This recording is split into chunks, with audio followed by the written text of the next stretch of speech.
Eu vou mostrar para vocês como que une um dado não espacial a um arquivo de dados espaciais. Ou seja, nesse caso é um arquivo de shapefile com municípios, então é um shapefile de polígonos, e eu vou adicionar dados não espaciais neles. O que significam? Atributos, como por exemplo, nesse caso, perda de folha e prevalência de doença. Eu já adicionei aqui duas tabelas, mas vou adicionar mais uma tabela de atributos para vocês verem como que eu adicionei essa. Então, eu tenho aqui uma tabela do Excel, ela tem 3 abas. Antes eu tenho que salvar ela em CSV, que é um modo que em inglês chama Comma Separated Value, que significa dados separados por vírgula. Então, essa tabela vai ser transformada. Eu preciso vir aqui em salvar como e optar por CSV aqui na hora de salvar. Então, tem de preferência o UTF-8, quando trabalha com dados de idiomas que tem acentos ou cedilha. E aí ele reconhece o acento ou cedilha. A maioria dos Excels tem já essa opção CSV UTF-8. Se não tiver, tem outras opções de CSV aqui, aí pode optar por essa como Separated Value simplesmente. Bom, vou selecionar um nome aqui, então o nome teste, por exemplo, mando salvar, e aí ele sempre pergunta aqui se eu tenho certeza e ele me fala que ele vai salvar apenas essa aba do arquivo. Então ele agora se chama teste. Embora ele seja um arquivo XLS, essa aba aqui tem um novo nome e o arquivo é em .csv. Então vamos voltar lá para o QGIS.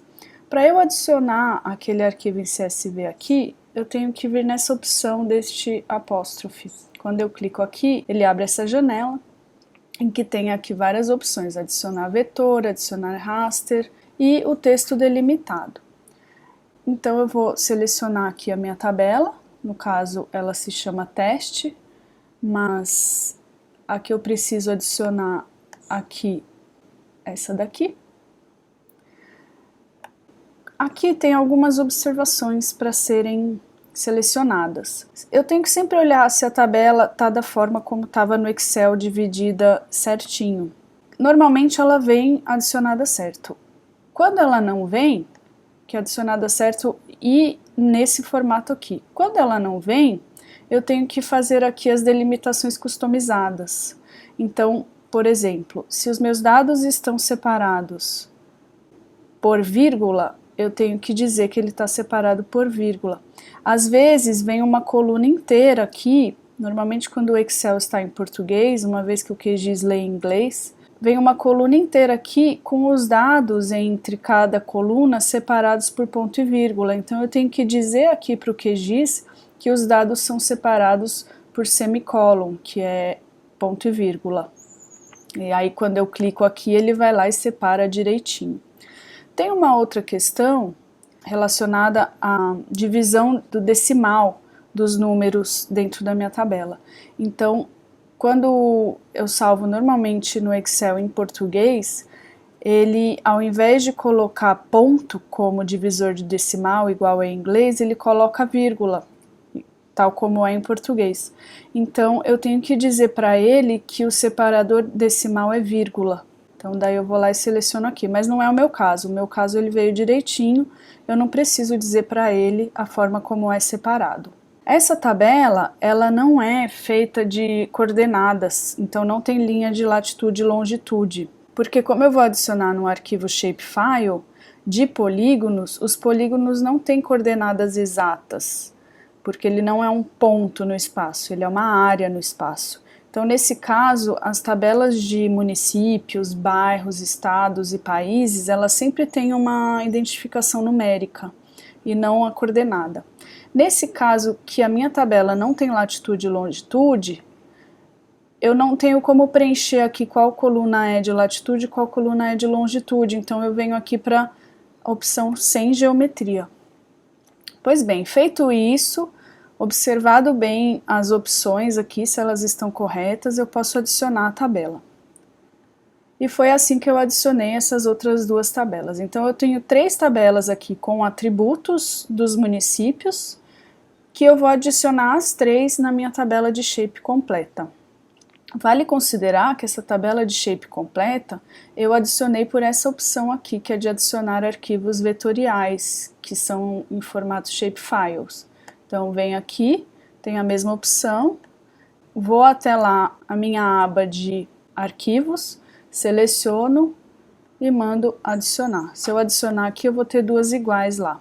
Mas nesse caso eu vou tirar aqui, eu seleciono nela e tiro ela do meu projeto, porque eu não preciso de 2, era só para mostrar para vocês. Uma vez que eu tenho aqui o arquivo de shape e as tabelas, para unir esses arquivos, eu preciso ter ao menos uma coluna idêntica.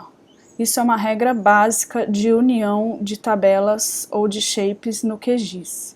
Na verdade, em vários programas computacionais, no Excel, no R, a regra é ter ao menos uma coluna idêntica. Quando eu digo idêntica, é idêntica mesmo. Se eu tenho nomes, ou todos os nomes têm que estar em maiúscula, ou todos os nomes em minúsculos, ou a primeira maiúscula e o resto minúscula, ou tudo sem acento. Então, quando é nome, normalmente é muito difícil ter 2 tabelas com colunas idênticas de nome. Por isso que, no geral, eu recomendo usar colunas de números, porque é muito difícil ter algum problema desses com relação à acentuação, cedilha, maiúscula, minúscula. Então, o que a gente vai fazer aqui primeiro é identificar quais são as colunas idênticas, tanto dos shapes quanto das tabelas. Para isso, eu venho aqui, clico no shape e venho até a tabela de atributos dele. O que eu posso observar aqui de código, que pode ser coluna idêntica? Então, eu tenho aqui ID6, que é o código do IBGE de 6 dígitos, por exemplo, pau-brasil, 29, 23, 90. Já essa coluna é também uma ID do IBGE, só que ela é de 7 dígitos. Vale considerar que esse 7º dígito, na verdade, ele é um dígito codificador.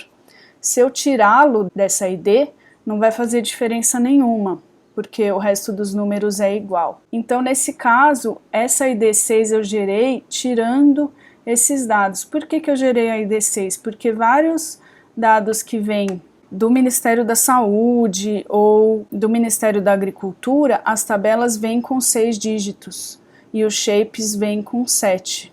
Então, eu deixo sempre nos meus arquivos de shape uma coluna com a ID7 e uma coluna com a ID6, tá? Em outro momento eu mostro para vocês como é que transforma a ID7 em ID6. Bom, agora a gente entra na outra tabela para identificar o que eu tenho, se eu tenho uma coluna idêntica a essa. Então, nesse caso, a minha tabela, ela já tem a ID6. Se eu contar, ela chama ID, mas ela tem 6 dígitos. Se observarem o nome aqui, Itororó, Itapitanga, tem a primeira letra maiúscula, o resto minúscula e tem acento. Se eu fosse unir com essa daqui, eu não conseguiria, porque estão todas com maiúsculo. Por isso que eu vou usar a ID6, a ID de 6 dígitos. Bom, definido isso, que é o passo inicial da união, eu venho na tabela de shape, eu vou inserir os atributos nessa tabela de shape. Então, eu tenho que entrar nela. Eu vou chamar os outros arquivos para ela, então eu entro nela. Bom, clicando aqui, eu venho em união. Aí, eu vou adicionar a primeira união. Vai ser essa daqui, ó, diz prévio antigo. Aqui eu vou definir as colunas idênticas das 2 tabelas. Então, primeiro dessa tabela diz prévio artigo, a coluna que eu selecionei é a ID, que é idêntica à outra é a ID, e no arquivo shape, essa coluna idêntica, ela se chama ID6. Só que eu não quero unir todas as colunas da minha tabela, só quero unir 4 colunas. Então, eu venho aqui, ó, em uniões. Se eu não clico, eu uno todas, mas nesse caso eu quero optar pelas 4 últimas. Então eu venho e clico aqui, ó, apenas as 4 últimas. Ela é desse arquivo diz prévio antigo. Então eu venho aqui, dou OK. Vamos ver como ficou. Para ver como ficou, eu venho na shape completa aqui, vou na tabela de atributos. Olha aqui que eu tenho. Diz prévio antigo, as 4 colunas que eu adicionei, elas vêm depois da última coluna do meu shape, Então eu tenho aqui a primeira, a segunda, a terceira, a quarta.